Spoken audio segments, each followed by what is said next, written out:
All right, good evening.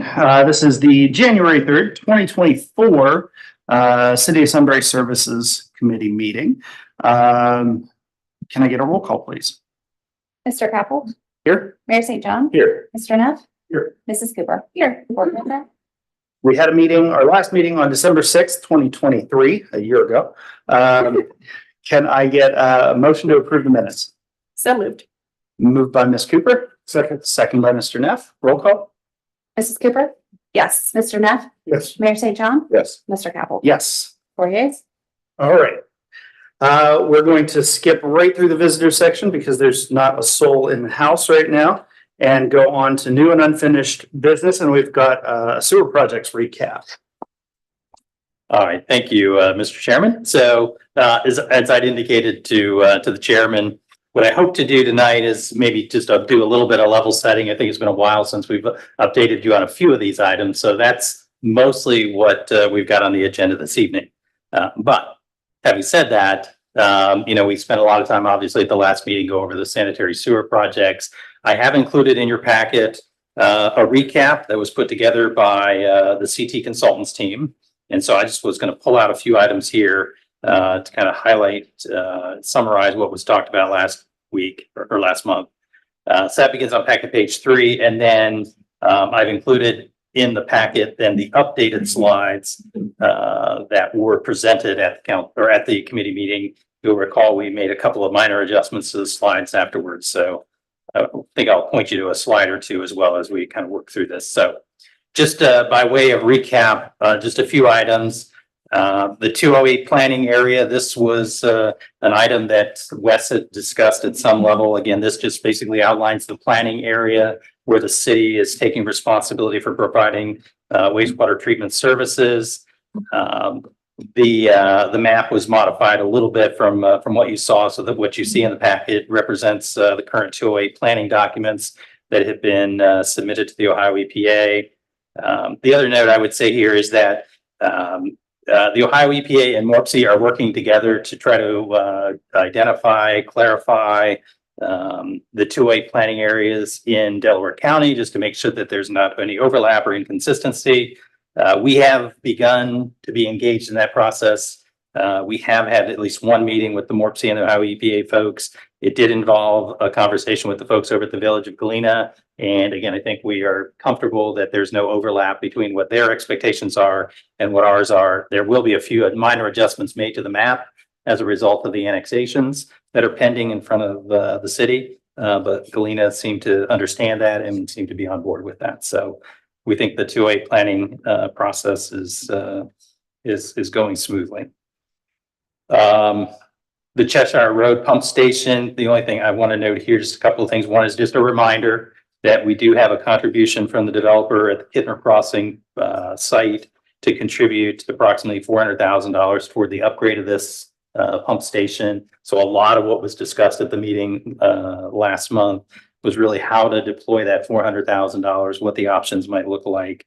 In this note here and in the packet, basically the engineer's recommendation is scenario B, and in summary, basically that's trying to drive more flow through an upgraded pump station that could service an area that includes not only Kittner Crossing, but the area just north of 3637 and west of the high school. So again, the CT folks are working on those plans, and I think the next step they identify is to identify a preliminary cost estimate in terms of what the improvements might cost us. So Little Walnut Creek Interceptor, you'll recall that we've done phase 1 of the interceptor, which gets you to Cheshire Road and, well, I guess where it turns, Cheshire and Golf Course Road. So all of this discussion was really about what to do with that line from that point forward. The engineers did show a couple of different options that they're considering that go up Cheshire Road and again go all the way north and past 3637. There's still a fair amount of work to be done around that, so I don't know that you'll see anything real soon in terms of that plan, but they are working on both of those, or looking at both alternatives. And as a short-term solution, talked about basically maximizing the use of the Cheshire Pump Station as a way to get service to the north. The wastewater treatment plant, the upgrade there is from 1.125 million to 2 million gallons. I think what's important to pull out of this again is we now are into 2024. The schedule that we, are working on anticipates that we would be bidding this project in the first quarter of this year. So that's going to happen here relatively soon.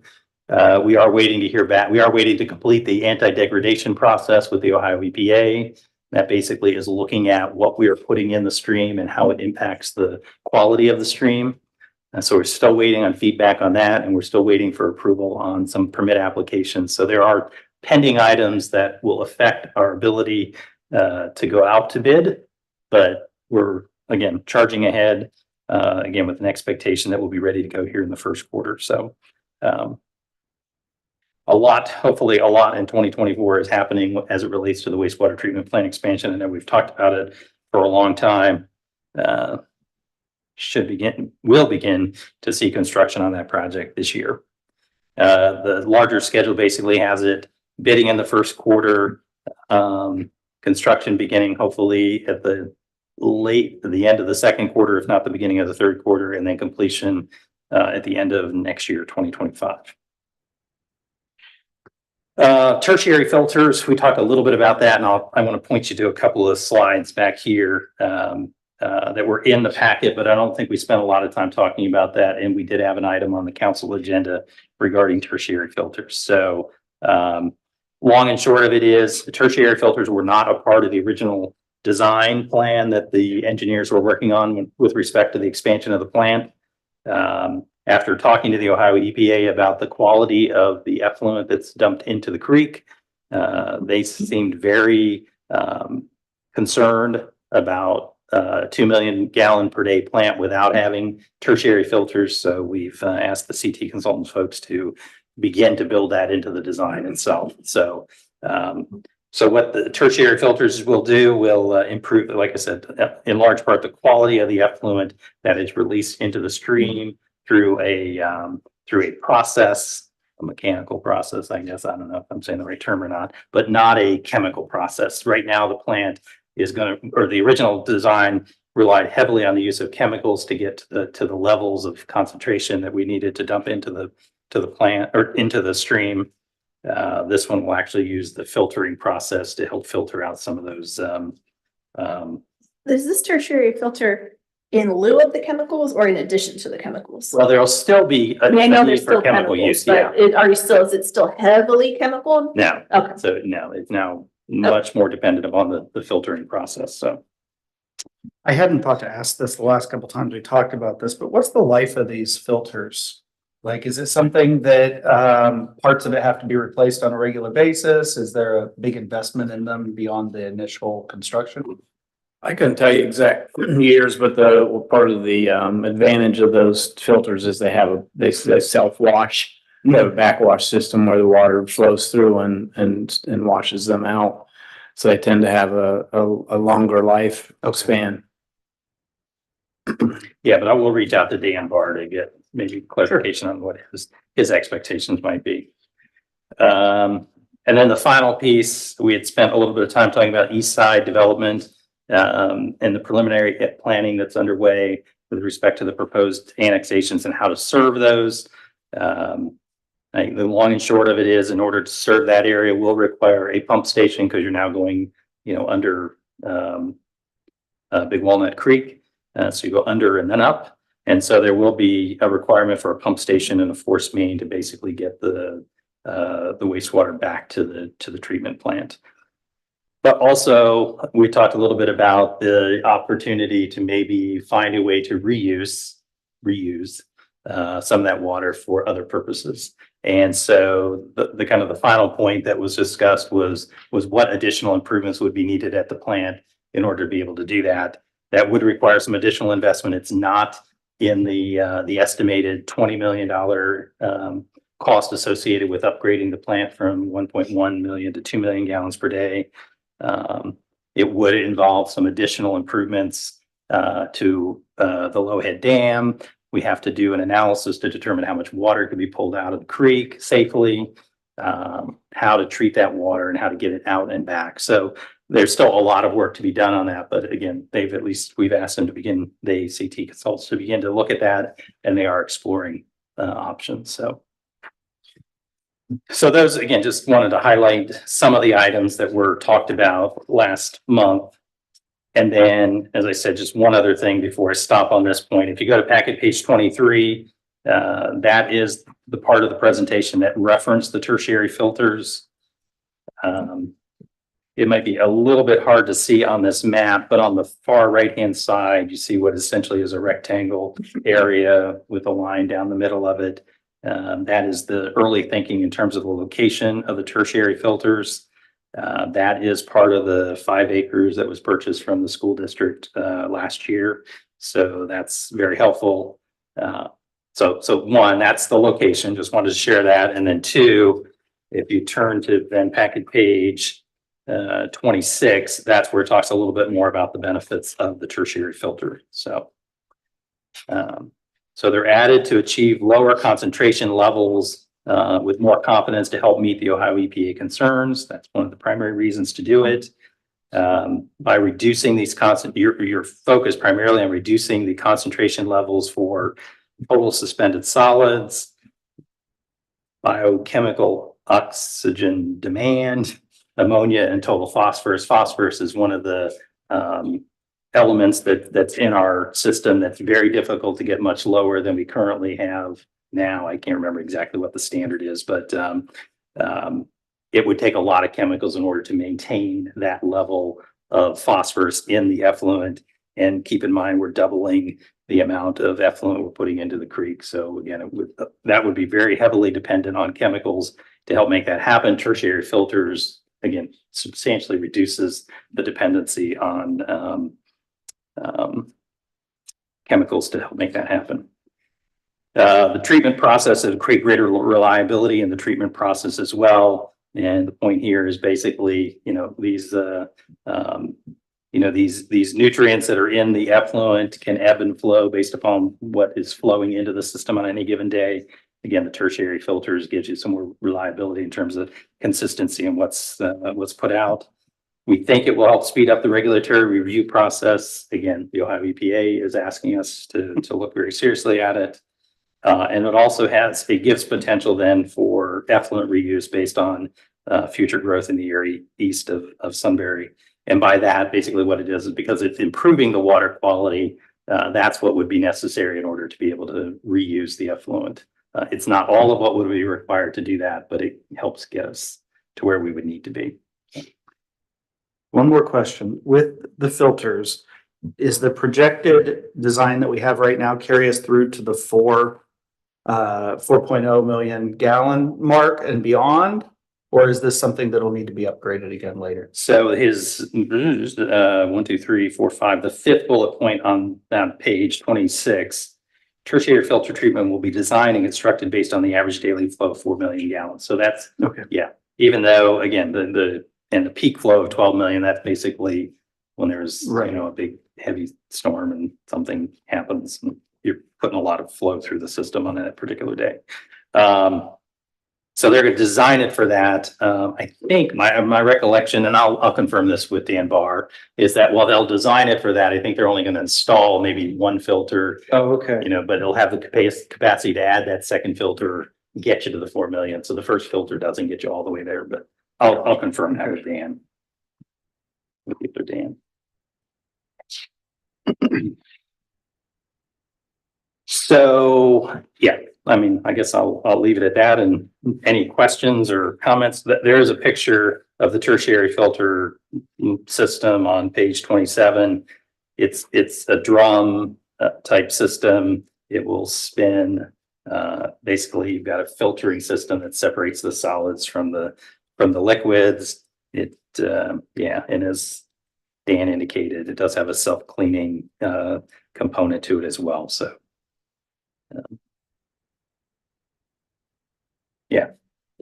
Anything else you wanted to add, or? No, I think that's good. You're right. It is modular, though. You can add additional units to it. So it's It's good in that.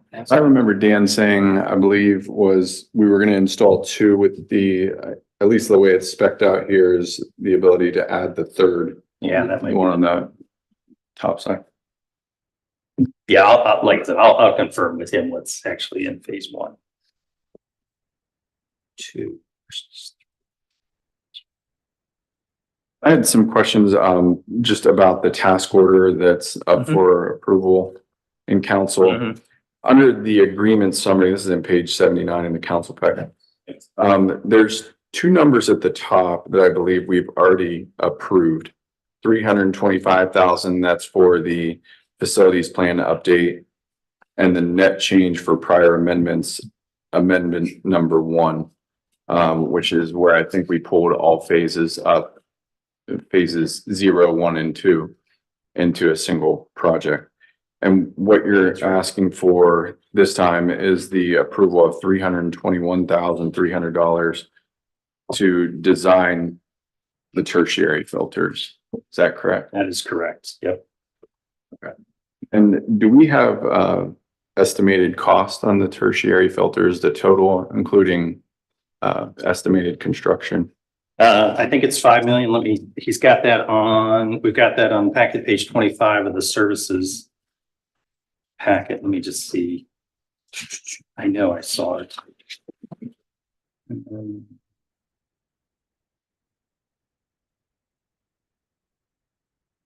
not where I saw it then.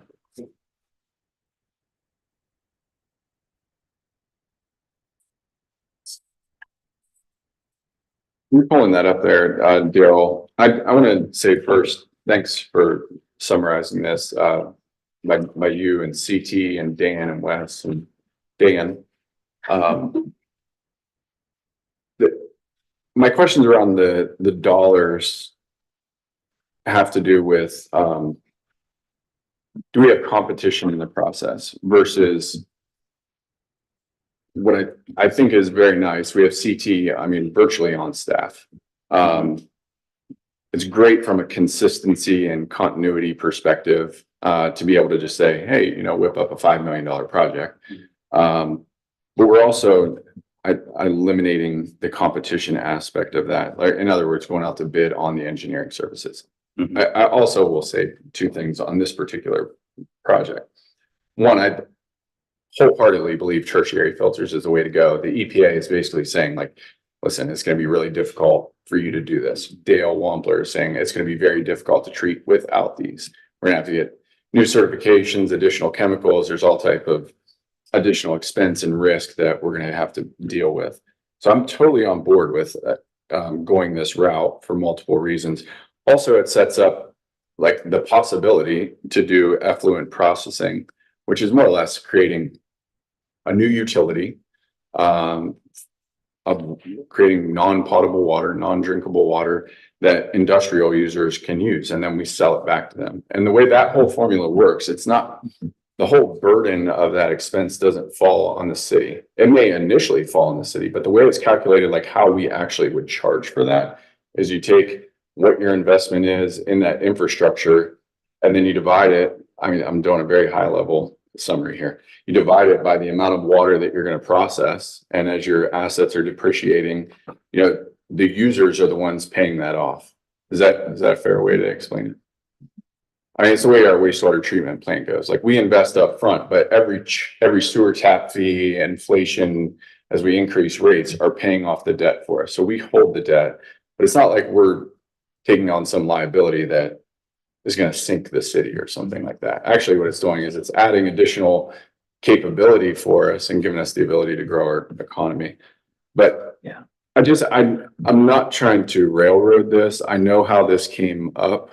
This came up really kind of in the 11th hour as we're approving this project, and the EPA saying it's, I mean, when they say it's going to be difficult, it's already difficult to get through their normal process. But if they're saying it's going to be difficult, that means it's going to be nearly impossible. Mhm. And then you're adding time onto the whole program. So I just want to be really clear. Is it urgent for us to act on this? And I guess, what's the consequence if we don't? What are we delaying? So, yeah, so the Well, the answer to that question is that it will affect our ability to bid, I think, in the first quarter of this year. That if, you know, we want the tertiary filters to be a component of the original or of the initial construction. It is dependent upon the quick approval of this particular item. Because I did see on bullet point 3, it's basically saying the bidding of these filters will be included in the overall bidding. I mean, the bidding process alone is an expense, right? So Right. if you're separately bidding things. Right. That's causes additional expense Yeah. as well. So I would say that. And the other thing I might say is that you're raising a good point, though, with respect to kind of moving forward for any additional components. Should we do something that's a bit more competitive? You know, I think we can definitely build that in. We can make that commitment to build in a more competitive process for these large scale design efforts going forward. And the water reuse may be an example of one of those. It's connected, but not that directly connected to the expansion project that we couldn't think of doing that one a little bit differently. I did find the $5 million number as well, though. So it's on packet page 4, under item number 5, the second point, 5B, the tertiary filters will add approximately $5 million to the project costs. Thank you. Yeah.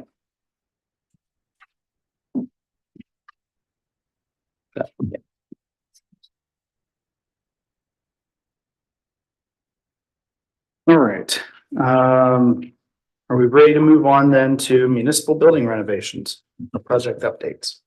I am at Do we have any more I questions? just wanted to make sure, I mean, this is up for approval. I think with Daryl, I think Dan would probably echo this. They're asking for an approval tonight. And I don't know that this committee needs to do something formally, but this is the time where I think we need to talk about it at least. And if there are concerns with moving forward with an approval, so we can let these guys know what they need to do. Since we don't Yeah, I have it mean, until next month. that would be, yeah, that would be very helpful. Is that from the council packet? Yeah. Page 79, the council packet, the proposal, and that's a CT proposal. That's a standard form they use. They basically explain what we get, what's the deliverable, what's the cost.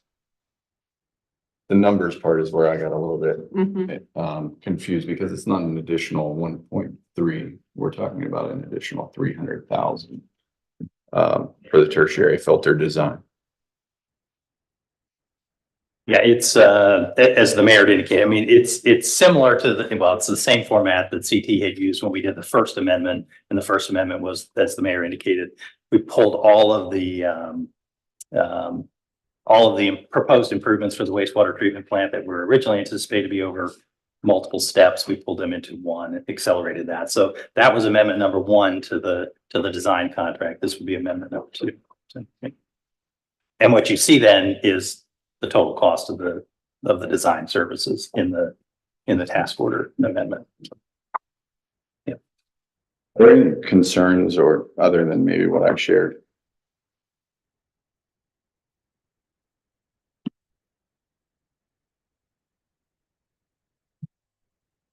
Personally, I would support the motion to approve. I think your concerns made a lot of sense, but I am, like you said, 100% on board with this. I think it's the right way to go. It would have been nice if we had planned earlier for it, but I think given the situation that we're in, this is what we need to do. But it's a good note for the next project. that I we have agree with that. More time than the 11th Yes. hour. Right. Yes. Agree. I think the other thing, I always think about these things too, like the long term. This is absolutely the right move to do for the long term. I mean, you're not going to be adding tertiary filters when you go to 3 million gallons or 4 million gallons. Maybe when you go to 5, but it's not going to be a $5 million expense. Right.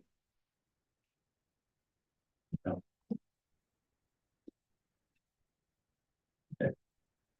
Great. All right. Any other debate on tertiary filters? There's a line I never thought I'd say. All right, on then to project updates with the municipal building renovations. All right, so I talked about this a little bit at the last meeting, and I've included the most recent progress report in the packet. So it's on packet page 34.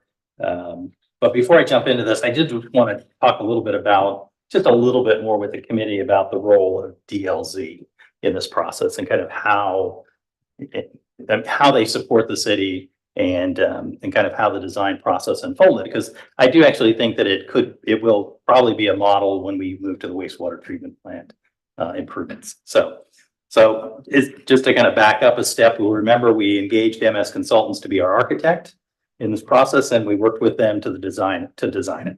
And then we went out, we bid the project. The architect helped us go through the bid process. They also helped us review the bids and make a recommendation on how to proceed. It was at that point then that we engaged DLZ to basically help serve as a contract administrator or owner's representative. And DLZ has provided for us a licensed architect who is basically observing the construction as it goes along. He's not the inspector. The county provides inspection services, but he's observing it as it's going along. And basically he's there to help us make sure that we get from the contractor what it is that we are paying for, and that we are getting the results of the design that we've already paid for. The other thing I was going to add is that what I've learned through this process is that, and I knew this to be true, but I think I understand it better now. And that is that even though the architect has, helped us, do the design and get the bid, there still is a role for the architect to play as we go through the construction phase. And so MS is still engaged, but not engaged at the same level as if they were the observer. Like I said, so what they do is anytime that there is a question from the contractor that involves a design issue, we speak to the architect about the design question and they help answer it. And if they need to do a modification to the design, they do a modification to the design. The contractor and the subcontractors will submit what they call RFIs, requests for information. Basically, they're looking at the plans and there's something that either doesn't make sense to them about how to implement it, or once they've started to implement it, they realize it isn't going to work. That's where the architect is involved in basically responding to the request for information and doing redesigns if necessary, or adjustments if necessary.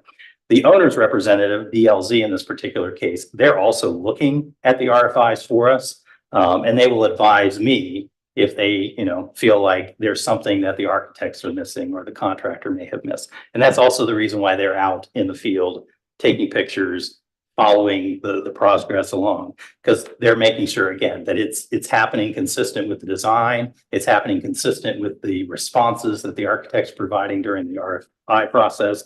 And then the final thing they'll do is they'll review submittals. So every subcontractor has to submit along the way the materials that they're going to use for the project. And the architect signs off. Yes, that material is the quality material that we designed it for. And yes, that's what the subcontractor is going to use. And again, if at any point the owner's rep sees something that doesn't align, they will alert us. And then that's our chance to basically work it out with the contractor and the architect. So anyway, like I said, when we get to the full scale design or the construction of the wastewater treatment plant, again, this may be the model that we will use so that there's a little bit of separation between the designer and basically, again, the owner's representative looking out for our interests, who again kind of has an objective view, not redesigning the plant. We don't need to redesign the plant, but has an objective view on kind of how the construction's unfolding. Yeah, that was it.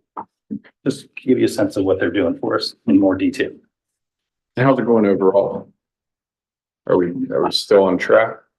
Well, we did have some design issues emerge once they did the demolition of both this building and the police building. Once they took the ceilings out, there were some things exposed that the architect had not anticipated. So that required some redesigns as it related to the mechanicals, the heating and cooling systems. Those are back on schedule, so that's good. And they have to be responding quickly to these RFIs because the subcontractors are lined up. There's a schedule, right, to be kept. We did lose a little bit of time dealing with this particular issue of the mechanicals and how to get them through the police department's roofing system. We also have an issue with respect to insulation. I think we've discovered that we need to add more insulation in order to get through in order for the building inspector to approve the improvements. So that set us back a little bit. That said, the contractor is still confident that he's going to be done by the end of May and that we'll be into the new space. So, yeah, I'm confident. He's confident. I'm confident. Thank you. All right. On to Sunbury Parkway. Yeah, I just wanted to share with this group, you know, we've got our Sunbury Parkway district planning efforts underway, but I also wanted, and I didn't really want to talk about that. And that'll be for another day and we'll be back in front of council there. But you probably have heard about ODOT and what ODOT's doing. So I included in your packet the most recent newsletter that we've received from ODOT regarding the status of the project. And in short, what it does is it basically is providing some feedback in terms of what happened during the public hearings earlier this year, public meetings earlier this year, what the project is itself, and what the schedule is starting to look like. And I think the schedule is probably the part I just wanted to call out to this group. So, you know, there's been a lot of back and forth in terms of when does phase one of the interchange project begin. So this would be the interchange and the roadway over to Wilson Road.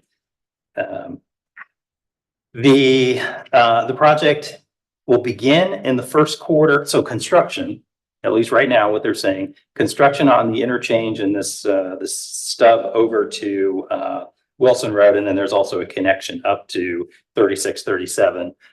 Construction will begin in the first quarter of 2025. So we're about a year away from construction beginning on the project. So they've still got to finish up the environmental feasibility study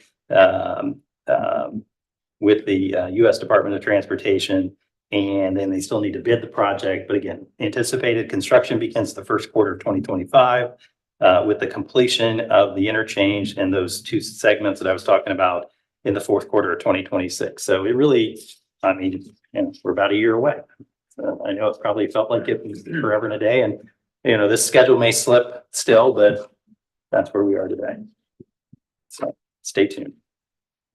All right.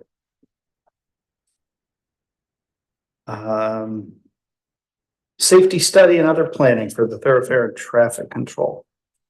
So on this one item, packet page 40, just a reminder, we had submitted a Safe Streets for All grant program application. We resubmitted an application for $150,000 to develop an action plan for all of our city streets to improve safety.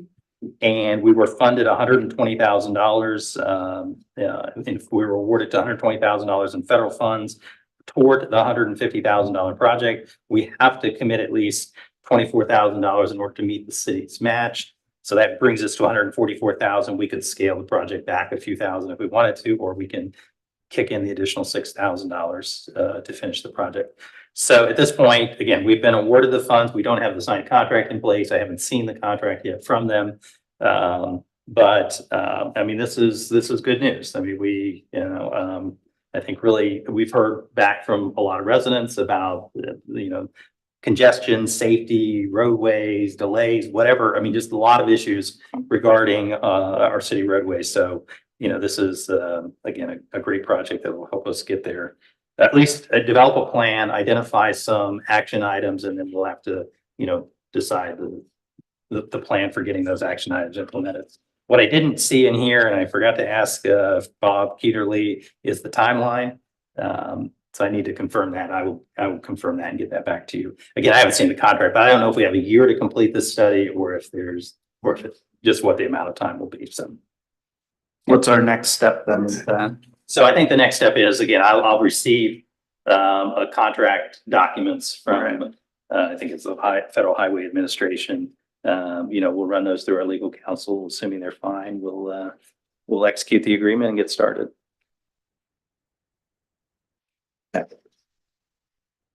Thanks And for then all the your other- work on that, Dan. Thank you for all your work on that. Yeah, no, that's fantastic. And then other planning, the only thing I wanted to mention here is that, there has been a lot of, we just had a conversation about Parkway and obviously that's not all going to happen tomorrow, but the interchange portion is the portion that I was drawing your attention to. But having said that, there certainly has been a fair amount of discussion about what happens at the end of the the end of the Parkway once it connects into Cherry Street.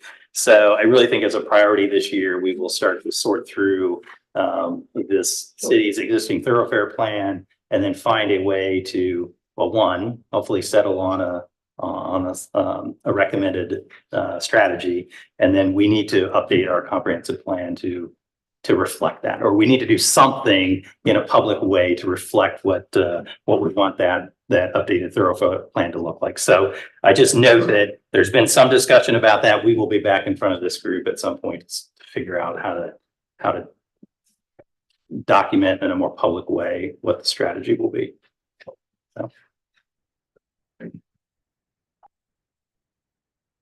Right, next up is GIS mapping.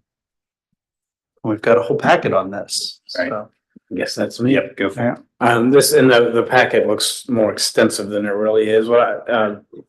Mr. Hennessy asked me to hit upon where we are with GIS, what we're doing in GIS, and really what I did, I just kind of went through, and it's called quick review for a reason. I just kind of went through today what we've been using it for as a tool, some of the things we've done to help your staff and to frankly help ourselves. And Daryl just mentioned about comprehensive plan. It really is a good tool for feeding that sort of effort. On the front there is our traditionally the kind of thing we've used GIS for, which is the zoning district map. The second slide is something we've been working on with staff, and that's to work on the cemetery to get the plots situated appropriately, get a good record of that and with all the attributes associated with it, and be able to get good solid records that will historically stay in place. And ultimately, you see that kiosk there, that's from Arlington Cemetery. But honestly, you could, for a relatively low cost, use the GIS database to put together a GPS database to reconcile or locate plots easily using something like that. It could simply just be a tablet at the front desk or that kind of thing. So, but that's something that's really simple to do, but it makes a major impact on a facility such as a cemetery like that.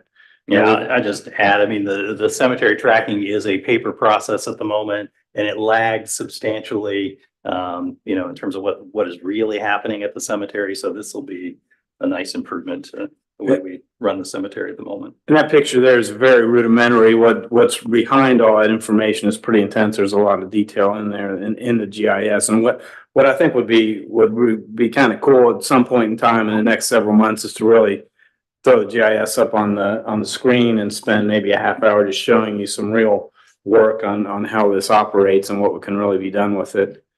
The next slide shows what I've, kind of very, again, rudimentary, shows what we've been doing with the PACER, pavement conditions, going in and identifying roads. You can click on and off each year what's going on with the pavement conditions, click on a road, see what it was identified as, and see different areas of it, pictures attached to it. If you click on a certain road, you can see pictures that identify why we gave it a certain rating. And over time, that historical data will be associated with it. Moving on to the next one. Again, it looks like a Christmas tree there, but that's, as you zoom in, you can click on each one of those symbols and it'll show you what that symbol is.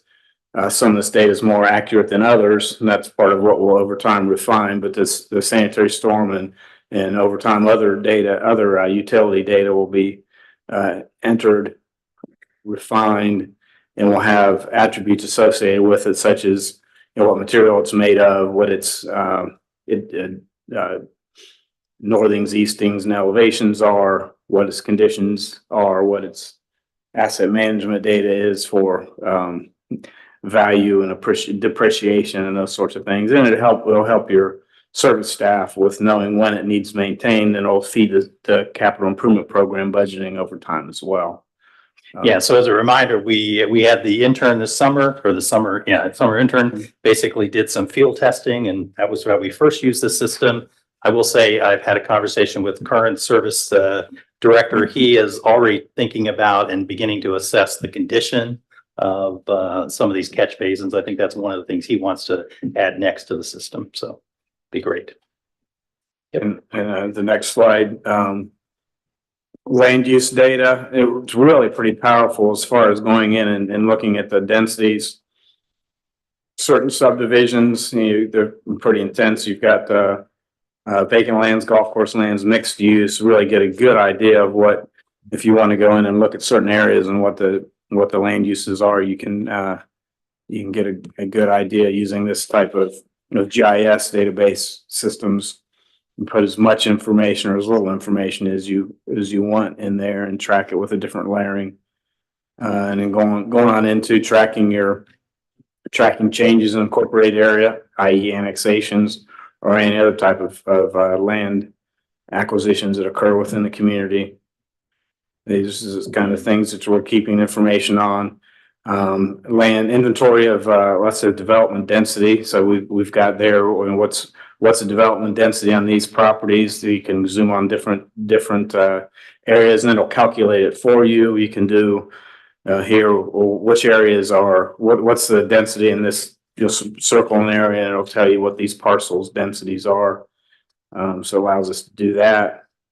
You can also we have natural features. So if you want to identify what wetlands are in your property, you can tag the national inventory, wetland inventory database, attach it to this, and you can be able to tell what wetlands are in your community. Lakes, rivers, ponds, slopes that are intense and not developable, tree cover, all those sorts of fun things. And these are all things that we already have built into your system. And then moving on, what has not been done, but I think are things that over time you may want to consider is a public facing GIS. I just put a couple in here because I thought they were sort of interesting ones I've been aware of. City of Clemson in South Carolina.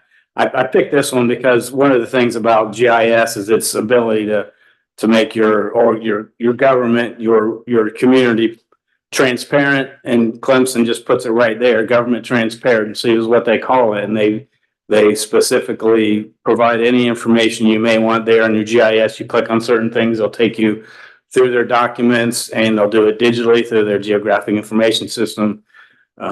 It's very powerful, and it provides a lot of information through your community. It provides it to them, and this is 2024. They go in and they click on things and they can find information without making the phone calls, doing the emails, bothering your staff. Not that it's bothered, but that's the way we operate these days. And in Austin, what they have is they'll provide, like, if you want information on your parks, they'll provide these. What I've shown there is you click on that parks and it'll take you to all their systems and provides little areas you can click on. It'll show pictures of the parks, show the amenity in each one of those parks, show the cost to go to the splash pads, that sort of thing. So you can provide that kind of information in your systems. City of Delaware, I put this in there because I have the app on my phone and I've used it. That's called Delaware, and you can, and that's my house. It's shown right there. You can go in and click on that app, and if I have a pothole in my backyard, pothole in my street, I can go on and take a picture, click on it, and send it to Bill Farino, the city engineer, and tell him to fix that pothole in my street, and they'll be out there. Well, it may be out there the next day looking at it, but they'll know it's where it's tagged on the GIS, and it's there forever. And there's a service request associated with it, and it'll be when it's fixed, it'll be identified as fixed and in the system and forever tracked. Pretty good service request system that they've operated. Dublin does that, Upper Arlington does it, Grover City does it as well.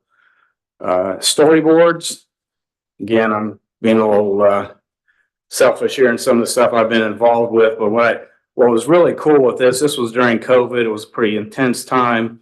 The Department of Health asked us to help them with reporting some of the hot spots during COVID. They wanted to identify what was going on in different areas of the community where they were having really difficult. There was, you know, it's an older community and they were having some areas with some real, a lot of deaths, honestly. So they were identifying where the hot spots were with COVID so that you can use this GIS to identify what geographic areas were having difficulties with the pandemic. And you can tell the story. There was a lot more to it with this. When you started clicking, it just get deeper and deeper and deeper. But you can do that kind of stuff, which is sort of traumatic, but you can also do things with your projects. If you wanted to tell a story about your renovation to your building, you can show that kind of thing. You can dive into it, and if you're so inclined to do those sorts of things. But there's so many things you can do. You can show your snow routes. You can identify which are your priority roads during a snowfall. You can identify which roads have been plowed at a certain time by putting GPS systems on your snow plows. There's just so many things you can do with it. And it's honestly not as complicated as it seems. It's a progressive process. It's also a dynamic process. And over a period of time, I would suggest you think about those things and just take it down over time. Like take a bite of the elephant one piece at a time, and I do those sorts of things. So. All right, thank you, Dan. So he continues to, entice us with what can be done. We have done some things as it relates to GIS. What I will add is this, that I feel like in the course of the conversations I've had with others about it, does feel like Sunbury is a little bit of a leader. Yes. In terms of where we are with GIS. I mean, for the community, the size that we are, I mean, to be kind of working our way toward a more robust system is, again, I think we're demonstrating some leadership here. I'm not all the way to where we want to be, but it's a good start. I would agree. You're setting a firm foundation for a great system moving forward. So thank you for your support and encouragement to do that. All right.